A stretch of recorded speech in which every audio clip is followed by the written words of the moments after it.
আপনারা জানেন যে রিসেন্ট সময়টায় উত্তরাতে গৃহকর্মী কর্তৃক চেতনানাশক ব্যবহার করে গৃহকর্ত্রীকে হত্যা বিষয়ক বেশ কয়েকটা নিউজ হয়েছে।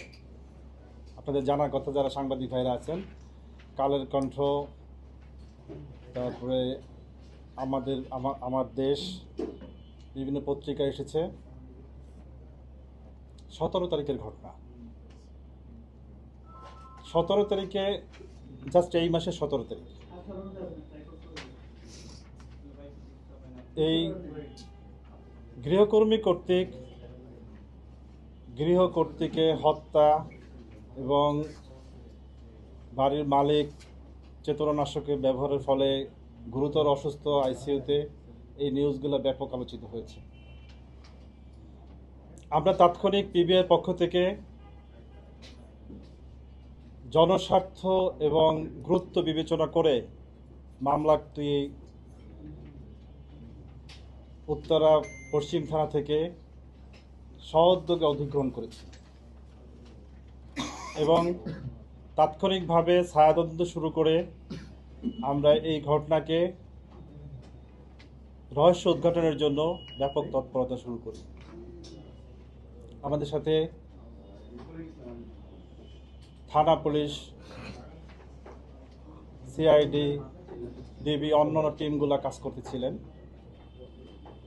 মূলত যে গৃহকর্মী এই ঘটনাটা ঘটিয়েছে, আমরা পরে তার নাম উদ্ঘাটন করতে পেরেছি। তার নাম বিলকিস। প্রকৃতপক্ষে 17 তারিখের যে ঘটনাটা, তার 2 দিন আগে ওই পরিবারে এই গৃহকর্মীর নিয়োগ হয়। গৃহকর্মী নিয়োগের সময় তার নাম ভুল অথবা মিথ্যা দিয়েছে।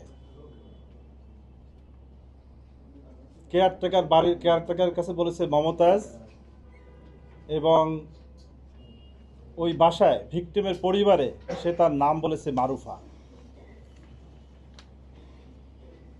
14 তারিখের নিয়োগের পরের দিনই গৃহের যে ছোট ছেলে, তার স্ত্রী সহ সে তার শ্বশুরবাড়িতে চলে যায়। বাড়িতে থাকে শুধুমাত্র ভিকটিম আয়েশা আক্তার 62, যিনি মৃত্যুবরণ করেছেন, এবং তার স্বামী আনোয়ার হোসেন। এবং এই সুযোগকে কাজে লাগিয়ে গৃহকর্মী সে গুরুতর চেতনানাশক মেডিসিন ব্যবহার করে বাসা থেকে স্বর্ণালঙ্কার সহ বিভিন্ন জিনিস লুটপাট করে নিয়ে যায় এবং সে গা ঢাকা দেয়।